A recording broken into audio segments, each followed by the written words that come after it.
everyone, and welcome back to the Nano Blitz Football Podcast. I'm your host, Ben Adelman, and today it's one of the most exciting times of the year, the mock draft. It's finally arrived, and today we'll be going over the entire first round, all 32 picks, and not every single team, because not every single team's picking in the first round, but we got all the picks, no trades in this mock draft, so there is a couple situations where I'll mention trades, but that's not going to happen there. But even I'll still mention them. But just in this mock draft I didn't do trades just to keep it a little more simple. And yeah, you're going to hear my thoughts on all these prospects. This is more based on what I think they're going to do, not based on what they should do. A lot of these picks would change if I was just picking the best player for that team. But this is more what I think they're actually going to do come draft day. But yeah, I hope you guys are excited for this. We've been getting a lot of requests for this episode, and it's finally time for draft season. I mean, it's been draft season for a while. I've been scouting these players, but it's finally time to announce what I think of these draft players. And let's start off with Jacksonville at number one, picking number one for the second year in a row. Obviously, they got Trevor Lawrence last year. And this year, I have them selecting Aiden Hutchinson, edge out of Michigan. And I think this is pretty much not the consensus number one. Actually, this is the first year in a while there's truly not a consensus number one. I mean, I've seen people earlier. I had Evan Neal going here for the longest time out of Alabama. I still think that would probably be the best pick for Jacksonville, just so you can get a tackle that secures your quarterback of the future. But Aiden Hutchinson, he is gonna make an impact right away. He's a very high impact player, and that could be a reason for Jacksonville taking him. He definitely doesn't have as much potential in my opinion. He still has potential to be a superstar player. But I don't think he has the ceiling as guys like Kayvon Thibodeau and even a guy like Trayvon Walker, who has been getting a lot of hype recently. But I do think this is who Jacksonville takes at number one. Pairs him with Josh Allen. No, not the quarterback, the end, who has been spectacular to start his career. You form a really nice edge duo in Jacksonville. And although they have a lot of holes after this pick, Josh Allen and Hutchinson will be a very good duo for at least the next decade. All right, moving on to number two, Detroit Lions. This was an interesting pick because this is one of the situations where I could see a trade here, to be honest. I don't know if they're gonna trade it, but I could see a QB needy team trading up to this pick to get in front of another situation where I see trade is pick 5 with Giants, but we'll get into that later. But I think a team could trade up this early, even though I don't think it would be a wise decision to get one of the top quarterbacks. You look at Malik Willis, probably that's probably who you'd be trading up for just because of his potential. But this pick and pick 5 held by the New York Giants are going to be the two picks that look on draft night to see if those are traded, because you could see someone like the Saints or even like the Steelers trading up to get them. That would be very interesting. But going back to the Lions pick at number 2, This could really go anywhere. Honestly, that's what I was feeling when I was scouting these dudes. There's no consensus top picks. There is 5 different guys that I could say could be picked here, or maybe not 5, maybe 3 or 4. But there is a lot of different guys that can be picked at number 2 by Detroit. Personally, I think just because of how much like I said, this is who I think they're gonna take, not who I would take. If it was who I would take, I'd probably take Kayvon here, but I think that they're going to take Trayvon Walker, edge out of Georgia here. I think that NFL scouts really, really like him because of his measurables. He has a lot, in my opinion, he has a lot to work on in the league. I think that I don't think he's a complete pass rusher yet. And I know a lot of these guys have flaws, but if I'm selecting Kayvon Thibodeau or Aiden Hutchinson, I don't think Trayvon Walker right now is on the same level as those guys. Sure, he has potential to be better than both, but I want someone who is a little bit more. This is a very risky pick by Detroit. He could be very good, but he does have some things you can't teach. You can't teach that athleticism, and you can't teach traits really. So if he actually forms into a really good player and he develops his game, I could be eating my words a year or two from now, because he could just be phenomenal to start his career and prove everyone wrong, including me. But that's why I got Detroit picking at number 2. Number 3, Houston Texans. With this pick, I have them selecting Evan Neal, who in my opinion is the best lineman in the draft, tackle out of Alabama. I think that you pair him with Laremy Tunsil, and suddenly, just like that, you have one of the best tackle duos in the league. It's that simple. Evan Neal, Laremy Tunsil, that's a phenomenal tackle duo. They're running with Davis Mills at quarterback right now. Don't look for that to be the like long-term future option, but he could be a starter there for a couple of years. He'll definitely be the starter next year, maybe 2 or 3 years in advance. Who knows? Maybe he turns into a superstar or something. But right now, I kind of see him as like a bridge quarterback. But I don't think this is a situation. It's kind of similar to Detroit with Jared Goff, because I see a lot of people mocking Malik Willis at number 2 to Detroit. But honestly, like Jared Goff, I think that considering this is a weaker quarterback class, I think you just stick with Jared Goff. It seems like the Lions organization actually likes him, which is good. And he's not a good player, I'll say that, but he's not a terrible player. He does have a bad contract, but that contract could be going against you either way. But I think that Evan Neal is the move at number 3 for the Texans, and they form a formidable pass duo. And then at number 4 with the New York Jets, I have them getting Kayvon Thibodeau, former number 1 pick. Pretty much, he was the consensus number 1 pick, and he, for some reason, just seemed to drop. His stock just like slumped. It was so weird. I truly don't see why, because I see this guy. I personally think this guy is this may be a bit of a hot take at this point, honestly, but like 6 months ago, this wouldn't even be close to a hot take. And they haven't even played any more games since then. It's just, this happens with players. This happened with Micah Parsons last year, and it's happening with Kayvon Thibodeau this year. They just like, the media just likes to like bring up like character concerns. And Micah Parsons' character concerns were a bit more real than Kayvon's. Like, he actually did something that I'm not going to get into because it was bad at Penn State. But Kayvon hasn't done anything. All he said is he wants to make money. And don't all these players want to make money? Maybe he's a little more open about it, but I think every single one of these players wants to make millions of dollars, and they're gonna. I don't see what's so bad about saying that you'd prefer to have sponsorships or prefer to make money. I really don't see what's wrong with that. And I think that the Jets are going to get lucky and get this guy at 4, when in reality, in my opinion, he should be going number 1. I think the Jaguars should be taking this guy number 1. I think Hutchinson will still be good, but I think Kayvon's overall better value pick at number 1. But like I said, this is what I think they're going to do, not what I would do. But if this is what I would do, I would take Kayvon at number 1. And if you guys listened to the last episode, I actually talked about the New York Jets a lot. It was only a 10-minute episode, but I talked about why I think they're going to be a future contender. But in that video, I said that they're only a future contender if they hit on both of these picks. They have 2 top 10 picks this year at number 4 and number 10. They have to hit on both of these for my prediction to be correct. And this, in my opinion, would be an absolute hit. You add a potential superstar level player at pick 4. I think this is a no-brainer. Robert Saleh wants to build up that D-line. You already got Quinn Williams there, who's a young star in the making, honestly. Combine that with Kayvon, and just like that, he's going to want to build that dominant pass rushing duo, but just like dominant D-line in general, just like he had in San Francisco when he built that amazing defense. And I think this is a very good start to building that with Kayvon Thibodeau at 4. Moving on to number 5 with the New York Giants first pick. As I said before, this is a pick I could see. This is probably the pick I see the most potential for being traded in the draft. I could definitely see someone like the Saints, the Steelers, any of these quarterback needy teams, because the next pick is Carolina, and we've all heard they've been considering quarterback. But since this isn't a trade, I think the New York Giants stay here, and I have them taking Sauce Gardner, who I think is I think that's a very solid pick. I mean, you look at New York, James Bradbury is a good corner, but there's talks about him getting traded. And Adoree Jackson, I really don't know why they gave him that contract in the first place. He's not good. Adoree Jackson's not very good. Logan Ryan left in free agency. So their corner core that was supposedly elite, like at the start of the year, it was pretty good at the start of the year. It's really been depleted, and especially if we trade Bradbury. And I think Sauce Gardner, I think in my opinion, he's the best corner in the draft. I mean, guys like Derek Stingley may have more potential, but I think that Sauce Gardner is the highest value corner in the draft, and that's definitely who I think is going to be the first off the board. New York Giants get an immediate lockdown corner 1 with Sauce Gardner.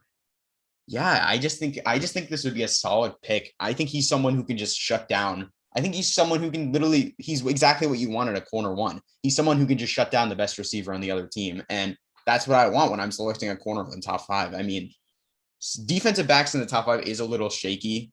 But I think that I'm just having flashbacks of like Jeff Okudah at pick 3, like a couple of years ago. Obviously the New York Giants would not want that to happen, but I mean, the guy is named Sauce Gardner. Like, seriously, his name is Sauce. He's going to be good. He has the confidence to back it up. I always want to see confidence in Corners and receivers, they're a little overconfident sometimes, but honestly, sometimes I like to see that. It's good to have confidence as a player. He thinks he's the best player in the draft. Good for you, Sauce. You're going to the Big Apple in this mock. Number 6, the Carolina Panthers. As you guys know, my favorite team, and this is a weird scenario in number 6 since there's no trades. There is no quarterbacks off the board yet. Malik Willis is still there. And this presents a very interesting scenario for the Carolina Panthers, which is basically, honestly, one of the more interesting scenarios of the entire draft in general. Do you take the quarterback, or do you take a lineman or another position and just try to build around what you already have and maybe aim for the quarterback next year or by trade? I don't know what they would do, but they would have to get a quarterback somehow. Maybe Baker Mayfield, or they could go with Sam Darnold next year, which would be an interesting option to say the least. But in this mock draft, I think that it is almost impossible. Not almost impossible. I shouldn't have said that, because the Panthers could do anything with this pick. They could trade it, honestly. I honestly don't know. We don't have any top 50. We don't have a top 50 pick besides this. We need to hit on this pick. Like, this can't just be like, oh, let's take a risk on this pick. Maybe like the Lions did with Trayvon Walker. We can't take a risk on this pick. This is our only pick in the first 3 rounds. We literally have to hit on this. If we don't, we're going to be one of the worst teams in the league for the next few years. It's that simple. And I think at number 6, I think we go with a tackle at the local tackle out of North Carolina State, Ike Ekwonu, however you want to pronounce it. I think I'm pronouncing his last name wrong, but still, I think this is a perfect fit for what Matt Rule wants to build in Carolina. And I mean, we don't know if he's going to be around much longer due to his performance of being terrible in his first 2 years in the league.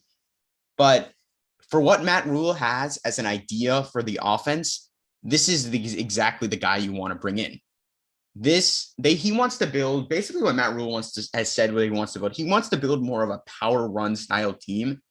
And obviously the first thing that you'll look at is Christian McCaffrey. Like, can he play in that power role? I do think he could play in that power role, but you also got, it's not always 100 or 0 for these like schemes. Like, they might want to run like a little more power scheme, but that doesn't mean Christian McCaffrey isn't still going to be out there getting 60 to 80 catches a year or 100, could obviously assuming he stays healthy, which is a big question mark for him. But they also brought in Donta Foreman, who could be more of the power back. Honestly, look for Christian McCaffrey to play a little more slot receiver next year, and maybe they'll run with Donta Foreman as like, they'll put him in for a little more snaps than like someone like Chuba Hubbard or Mike Davis has gotten in past years as the backup. But McCaffrey may line up as slots. They can both be on the field at the same time, which for me would be an ideal situation, because that would take a lot of the wear and tear off McCaffrey too, and hopefully lead to him staying more healthy. But going back to the pick, Icky is easily the best run blocker in this draft. I think Evan Neal's overall a more balanced player. The tackles are weird. You got Evan Neal, who's just overall a beast, and combined, he's a good run blocker. He's a good pass blocker. I think he's the best in the draft.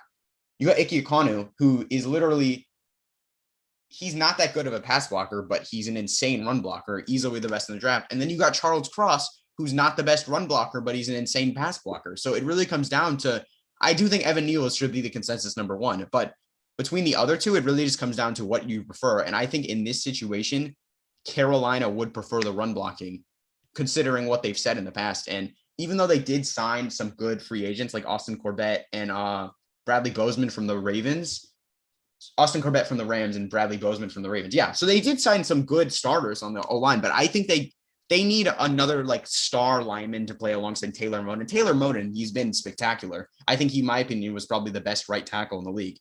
But when you pick up someone like Akeem, he can play tackle or guard, which I would slot him at guard in the NFL. I think he'll play better, and I think he has better size and just overall traits to play guard.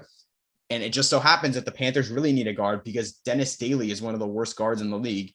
We did sign Austin Corbett, though, but we need someone on the other side.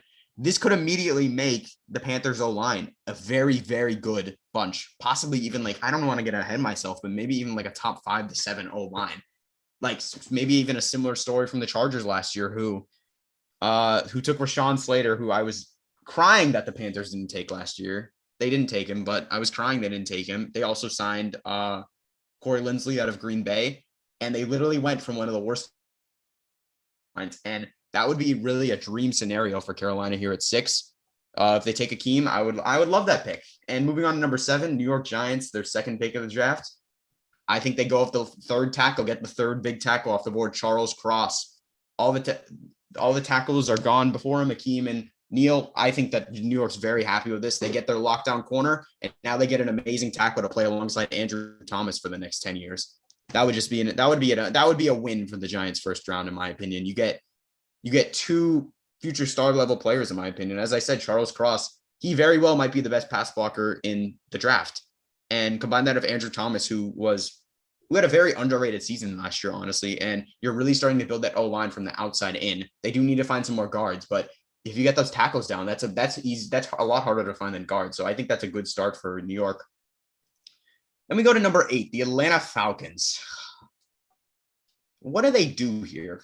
They're clearly rebuilding. This could be another trade scenario because they honestly just need more picks because they have so many needs. But I think they got to go with edge, even though the big 3 edges, Trayvon Walker, Thibodeau, and Hutchinson are off the board. I think they still got to go with edge here, even if it's a bit of a reach, because they had, in my opinion, the worst D-line in the league last year, and that needs an immediate fix. Like, I think my friend was telling me that, like, the Titans in that game against the Bengals last year, where they had like 10 or 11 sacks or something crazy, they almost had as much sacks as the Falcons did in the entire season, which is funny, but at the same time sad, because this is a professional organization. They gotta start conducting themselves a little better as an organization, and they could go receiver. I don't think it would be smart to go receiver here because receiver classes are always deep, and this year is no exception. So they can get a receiver in the second round and still have him be solid, but edge is not something you can find as easily in the second round. And I think they go with Jermaine Johnson out of FSU.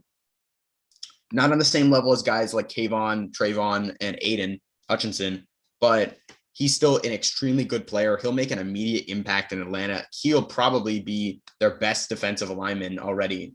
Or not best defensive lineman, best edge, because Grady Jarrett's still there. And then there's talks about him getting traded too. So that would just make this need even more. But I think he adds an immediate impact, and it's a good pick. And then Seattle Seahawks at number 9. They've benefited, if we're being honest, they've benefited a little from there being no trades in this draft, because if there were trades, quarterback Malik Willis would definitely not be there as someone who would trade up. But in this mock, he's going to be there because of no trades, and Seattle will happily take that and take Malik Willis, who many value as the best quarterback in the draft. Even if he is very risky, he definitely has the most upside in the draft, and he falls right into Seattle's lap. They don't have to start him this year. They're going to suck next year, regardless if they start him or not. So they're probably just going to bench him next year and maybe start Drew Lock. Who knows what they're going to do? They're going to suck next year no matter what. But the Seahawks get their quarterback of the future, and the first quarterback is officially off the board, Malik Willis to Seattle at 9. But realistically, he will probably go in the top 5. If there's when there's trades, he's probably going to go in the top 5 in real life, because I see someone trading up with that new. Honestly, there's been talks about Detroit getting him at 2. I think that's a bit of a reach. I don't think you take someone as unproven.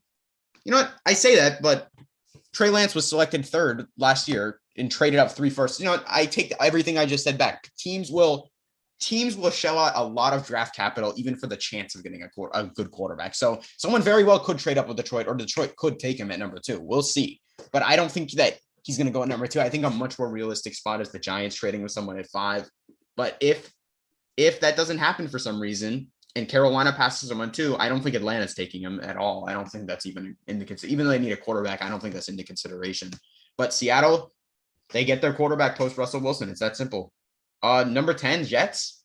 If you haven't noticed, there's someone still on the board who has been widely talked about as the best player in the draft by some people, and that's Kyle Hamilton out of Notre Dame, safety.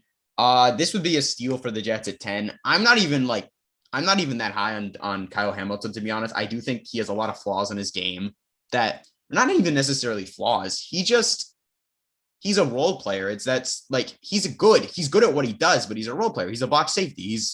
He's not going to be someone that's going to be the last line of defense, the typical free safety. He could be a very good player, but he's just not going to be this like versatile weapon that someone like who I'm going to talk about later, Daxton Hill, is, which is why Daxton Hill is not that far off of Kyle Hamilton. You might even be over him in my safety rankings, but they're very close. But I think the Jets can't pass this up. You drafted Kayvon with the 4th overall pick, and now you add Kyle Hamilton, two of the biggest names, honestly, in the entire draft, and potentially 2 of the best defenders in the entire draft. So this would be a W for the other Jets, the other New York team, snagging what's most people consider the best safety, and some people consider the best player in the entire draft at 10.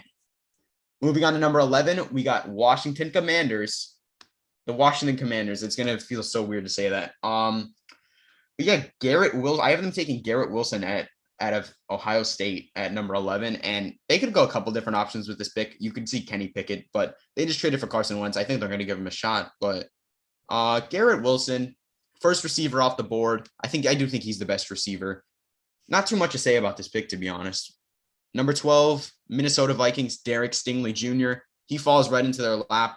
The Vikings have needed a corner for 3 years. They've drafted a couple busts like Jeff Gladney, but I think they finally get their almost like he's not a guarantee or anything. Like he is a pretty risky pick compared to someone like Sauce Gardner and other corners like Trent McDuffie, but he has potential to be better than all of them, to be honest.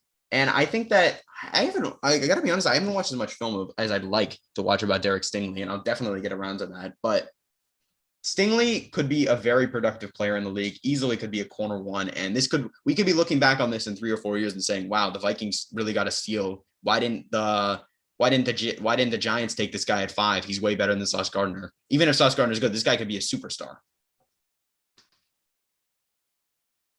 Moving on to number 13, I actually have another corner going off the board to the Houston Texans. Trent McDuffie out of Washington. I have him being taken at 13.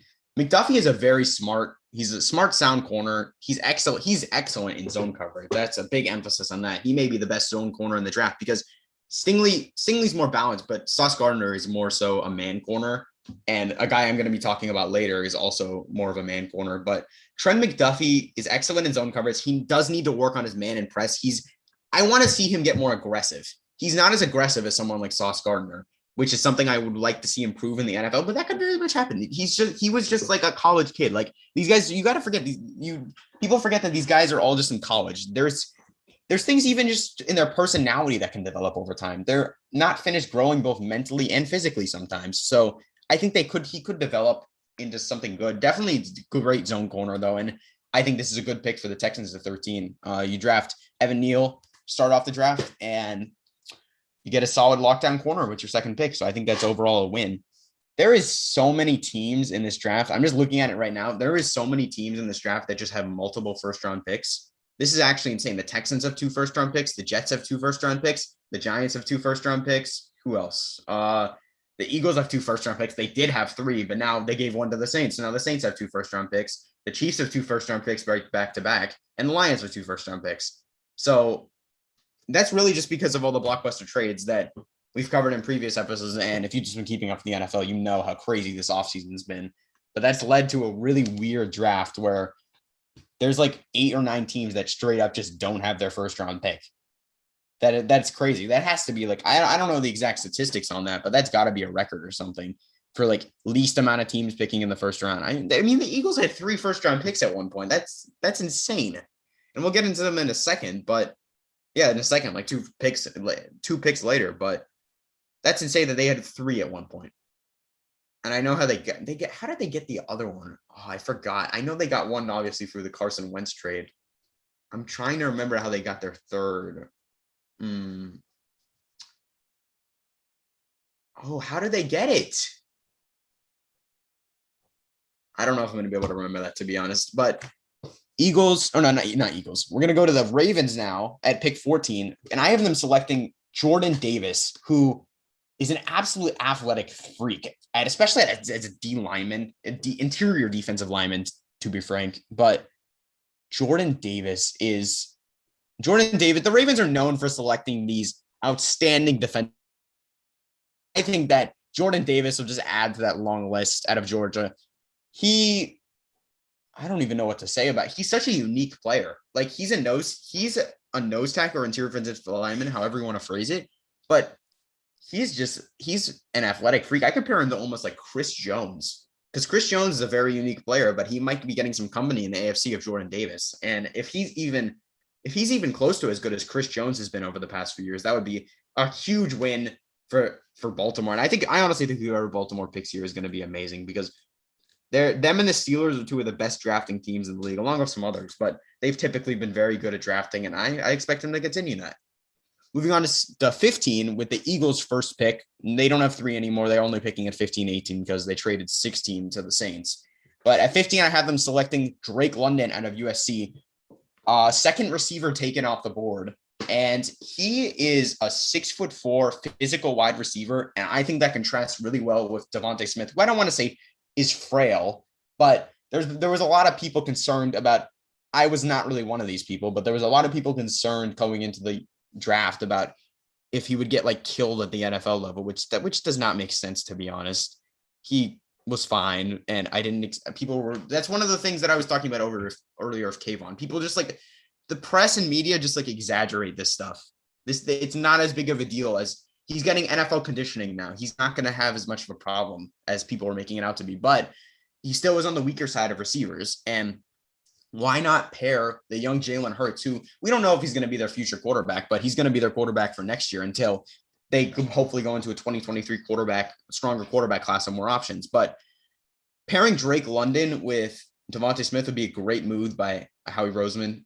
You get 2 potential star receivers at that point. And the thing I like is they're very different.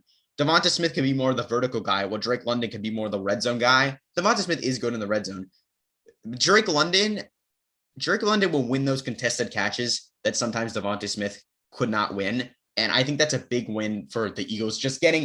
You could basically have someone that you can throw to every play, because you can throw to Devonta Smith on the more vertical, streaky routes or whatever, or any routes. He is an amazing route runner. Drake London is just better at like those contested catches. I don't know how to describe it, but like he will go up and just win, kind of like how Allen Robinson, or at least he used to do, where like he would just go up and win those contested catches. I think Drake London can be a similar wide receiver to that. I don't think Allen Robinson is a very good comparison, but just in that one aspect, it's a pretty good comparison just in that one aspect. But yeah, I think Drake London at 15, good pick. Then we move to 16 with the New Orleans Saints, and this is going to be a weird pick. I felt kind of weird doing this, but I have them picking Kenny Pickett out of Pitt at 16. This feels a little weird because they just signed Winston, but you got to keep in mind that's only a 2-year deal and it's not very expensive. And we all know how NFL contracts work, especially with the Saints. They're cap geniuses and they find ways around it. But Kenny Pickett, second quarterback taken off the board. I do think this is right. Some people have him as the 3rd or 4th quarterback taken off the board. No, I think he should be the 2nd off the board. He's better than Malik. He's going to be better than Malik Willis day 1. And who knows, if Jameis sucks, the Saints should have no problem putting him in. But Kenny Pickett at 16, I think this is reasonable for where he goes. He can honestly go earlier than this, because as bad as the quarterback class is this year, teams will take quarterbacks. It's that simple. Even if Kenny Pickett and Malik Willis are not technically first-round talents, teams are going to take them. Just because your evaluation on them is not a first-round talent does not mean that the NFL teams that desperately need the most important position in the game by far aren't going to take the risk and take them with a first-round pick. There could be, and as you're going to see, there's more quarterbacks that haven't been taken in this round. There's not going to be 0 quarterbacks taken. It's that simple. There's going to be at least 2 Kenny Pickett and Malik Willis are both going in the first round. And as you'll see from this mock draft very soon, I think there's going to be more. At number 17, Chargers. I used to mock Jordan Davis, who I had going to the Ravens at 14, to the Chargers. I used to mock Jordan Davis to the Chargers every single time. But this time I didn't, because I think Jordan Davis is that good that teams are going to reach. Not even a reach. I think that teams are just going to see how good he is and take him earlier. So I have him going at 14 now. And I think because of that, I think that's the guy the Chargers really want to. So they're going to have to panic a little when this pick comes. And I think they're still going to take a very good player in Devontae Wyatt, but he's kind of like the second best option compared to Jordan Davis. And the Chargers really want Jordan Davis. He's like the missing piece to their team because their defense is so good right now. I mean, they signed J.C. Jackson. They already have 2 of the best defenders. 2 of the best defenders in the league, Derwin James and Joey Bosa. And they also traded for Khalil Mack, who is absolutely dominant when he's playing at his best. So really all they need is just the run stopping, which was terrible last year. And Khalil Mack does immediately help with that, but they definitely still need to bring in more help for that D-line, or not even D-line, just the defense in general to help stop the run better, because that was a really big problem last year. They were one of the worst teams in the league. Could even be similar to what they did with the O-line last year, where they completely rebuilt it. That's what they're trying to do with the D-line this year. And honestly, I'm all for it. And even if they have to settle for a bit of a reach here with Devontae Wyatt, I think that they do it. They take the best, not the best player available, the opposite of that. The position that they need, they'll just take the position that they need here, even if the guy they truly wanted in Jordan Davis isn't here. I think they still got to go with interior defensive lineman. Pick 18, Philadelphia Eagles. I have them taking Daxton Hill. Hill is a safety out of Michigan who I absolutely love personally. I think that he's such a versatile player. I don't even guess he's not even really a safety, if we're being honest. He's more of a slot corner. And I think that's what he'll succeed best at in the NFL. But you could put this guy anywhere. You could put this guy at free safety, put him at strong safety, or in my opinion, the best position for him, slot corner. He really will contribute. He'll contribute on special teams. He will contribute in some way his rookie year. It's that simple. And throughout his career, just put him anywhere and he will contribute. He has absolute blazing 4.3 speed. That alone is a big plus in this day and age for safeties. And personally, I really like him. I think he could be better than someone like Kyle Hamilton, who I think Kyle Hamilton is going to be a little limited because I don't think Kyle Hamilton can be a true elite, true safety. I think he's going to have to play in the box similar to Jamal Adams. He's not the pass rusher that Jamal Adams is, but he's going to have to play in the box like a linebacker similar to what Jamal Adams did. Daxton Hill is not limited by that. He is just such a versatile player, and they're really, I used to think they were like super similar because they're not even both fast, but I used to think they were super similar. They're not similar at all. They're very different players. They're almost complete opposites, honestly. And some people have them going near the end of the first round or start of second round. I think that scouts take notice of that, and I think the Eagles go take him at 18. Pick 19, the Saints are back up again, and I have them taking Jamison Williams out of Alabama. He's not really that special. He's not like one of these like special receivers like Drake London or even Garrett Wilson, but he is a solid receiver. He will be a solid receiver. And honestly, the only concern I have with him, I think he could be a great receiver 2 or a low end receiver 1 in the NFL. He's a vertical threat. He is honestly the typical mold for an outside receiver. But the only concern I have with him is that he tore his ACL, which may limit him from playing the start of his year. But I don't think that's going to be that much of an issue. I think that he'll be fine. And he should pair well with Michael Thomas, who hopefully comes back healthy after not playing for the past 2 years. I'm interested to see how that works. Maybe get a little more of a deep threat for Jameis Winston, who likes to sling it far, unlike Michael. And last time I checked, Michael Thomas is not typically known for running those deep streaks, if you know what I mean. He's a bit known for running slants, even though I hate to say that because everyone always.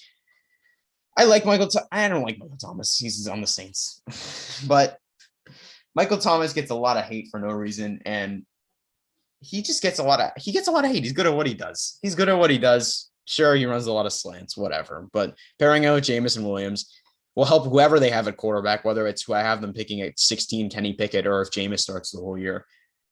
It's a good weapon. It's a good weapon to have, even though he's nothing really special.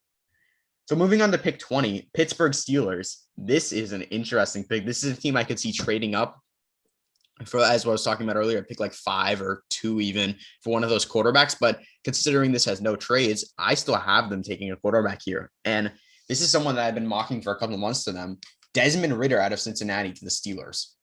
And the reason I say this, he does not have as high of a ceiling, I'd say, as someone like Malik Willis or even someone like Kenny Pickett. But I think Desmond Ridder, and this may be a hot take, but I think he is the most NFL-ready quarterback in the draft. And everyone's going to say, but they have Trubisky. Trubisky's so good. Yeah, Trubisky really showed how good he was like the past 3 years he had in Chicago. People are overrating the hell out of that man because he was the only good quarterback in free agency. He is not good. He is not good. It's not, maybe he was not an ideal situation in Pittsburgh, but he's really not good. And before I continue, I just want to make a mention of this. I wanted to say rest in peace, Dwayne Haskins. I know we didn't talk about that in the podcast, but I just wanted to acknowledge that really, really sad stuff. I was really upset about that for the entire day. And it's just a terrible situation. Honestly, it's really upsetting that 24 years old. Wow.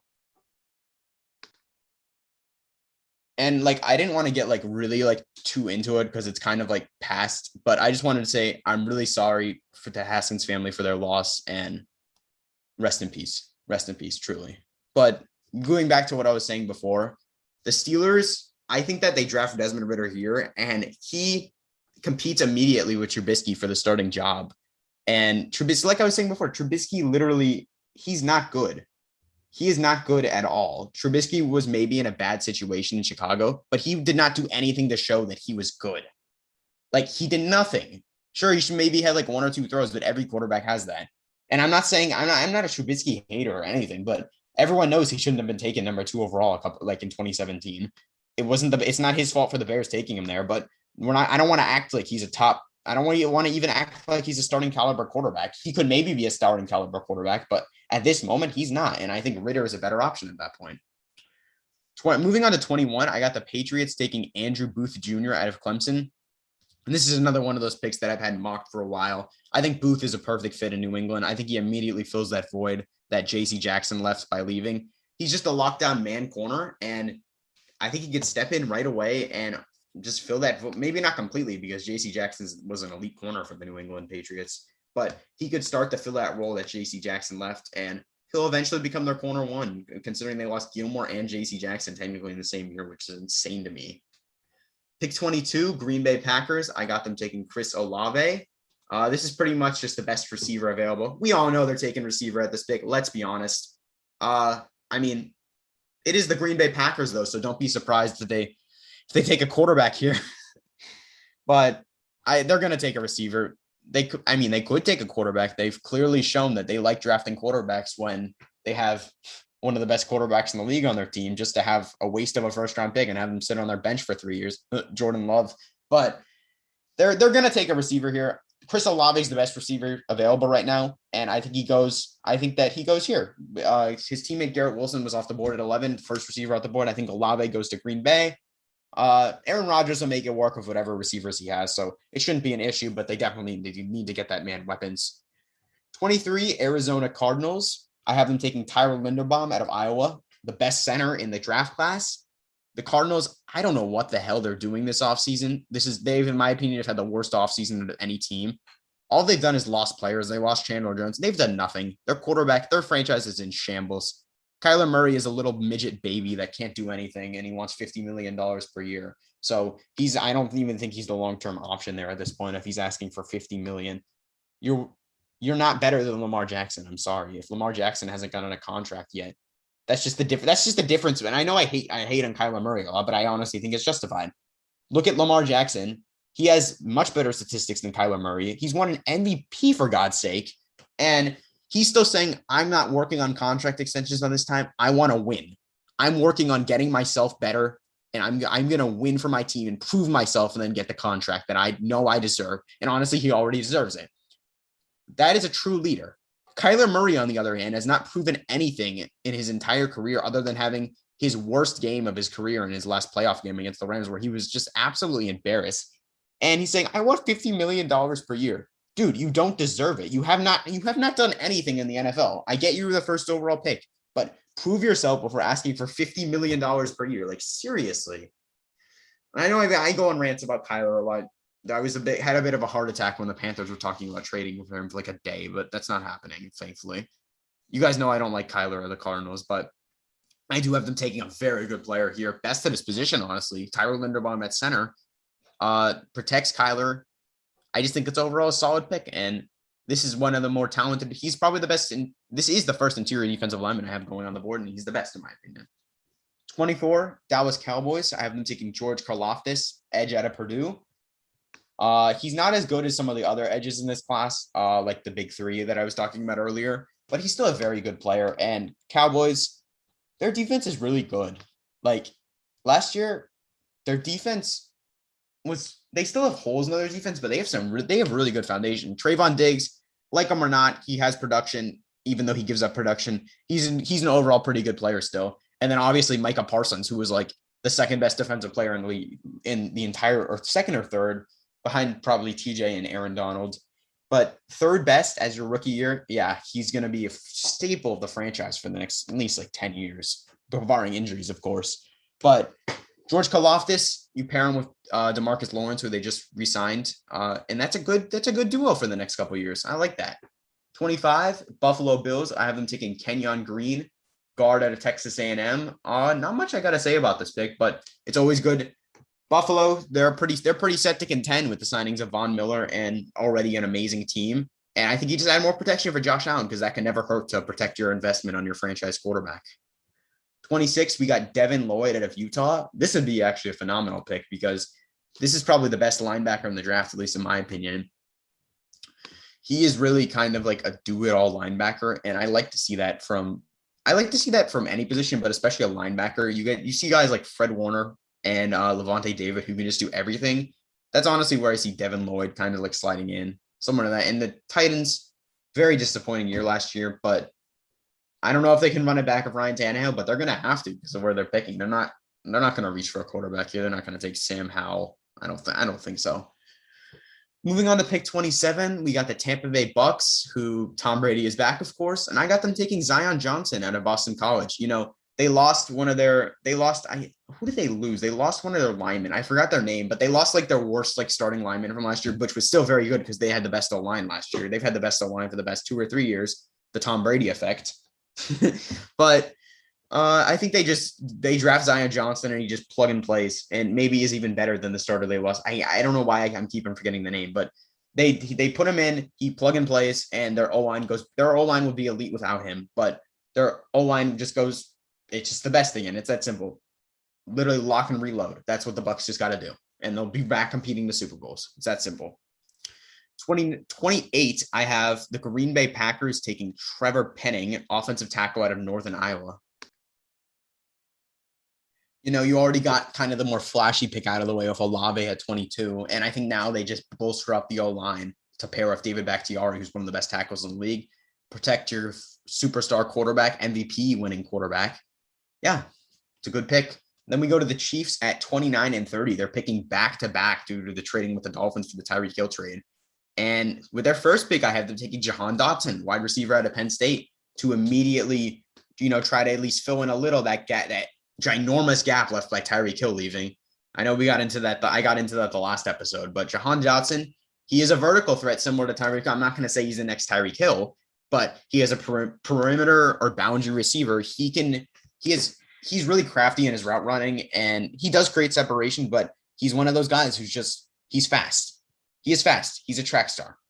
He sounds very similar to someone I know, and someone that the Chiefs fans know a lot. I think that they want to get someone that he's not going to fill Tyreek Hill's role right away, but you want to get someone that's similar to that archetype. They already have guys like that, like Mecole Hardman, but it does not hurt to get more.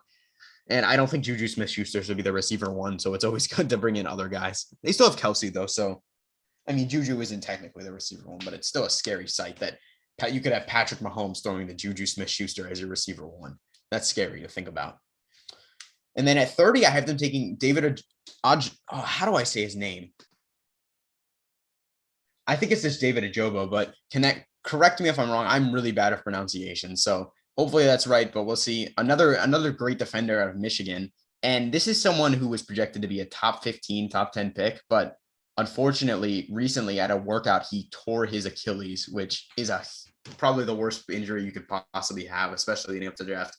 I felt so sorry when that happened because think about it. You've been working basically your entire life to make it up to this point. You've sacrificed so much social life, so much.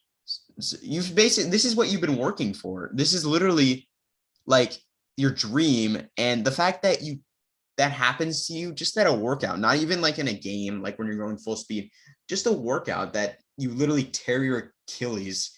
And geez, he's lost out $1 million. It's unfortunate to say, but he lost out on millions of dollars from that. He slid from a potential top 15 to even top 10 pick to now this is honestly, he might not even go in the first round at this point because that's a very scary injury. But I do think the Chiefs will take the risk, and I think they could afford to take the risk with him at 30. And obviously he won't play unless he has a Cam Akers-like recovery. He won't play for the start of the year. But the Chiefs can take this risk, and if it pays out, they will get a lot of reward from it. This is someone who, if it pans out, if he comes back the same from his injury, he's an extremely explosive edge rusher who will show why he should have been a top 15, top 10 pick, and he'll make the Chiefs look extremely smart for drafting. But in reality, this is a risk reward. This is a risk reward pick, and I think it's good for the Chiefs here because they're one of the few teams in the league that actually has I mean, I don't want to say the luxury because their division is crazy now, but they don't need as many positions as some other teams like the Detroit Lions or something, or any team picking in like the top 15. So they could do, I think they could afford to do stuff like that. And it'll probably pan out too. I'm sure he'll recover. Then at pick 31, we have the defending AFC champion Cincinnati Bengals taking, you guessed it, an offensive tackle, Bernard Ryman out of Central Michigan. This wasn't, if this wasn't too obvious, they kind of need offensive linemen after what happened in the Super Bowl and the conference, not the conference champion, the divisional round where they got sacked 11 times and cool Joe Burrow still won. So maybe they don't need linemen. Who knows? But they do need linemen, and they improved it a little in free agency. They signed Layout Collins. Unfortunately for Bengals fans, they were not able to sign Teron Armstead, who they were really eyeing, as he was probably the best free agent in general, honestly, not even just among tackles. But it's a shame they didn't get him. They get Bernard Ryman, who is not one of the big elite three, like Evan Neal, Charles Cross, or Akeem, but I don't even know if he's on Trevor Penning's level. Him and Trevor Penning are close. I would probably put Penning over him, but he's in that more like second tier. He's what he's being drafted as. He's a late first round, early second round, maybe mid second round pick. And I think he's going to fit right in there. And then at 32 with the last pick in the first round, we have Nakobe Dean to the Detroit Lions. I think this is just a situation of best player available.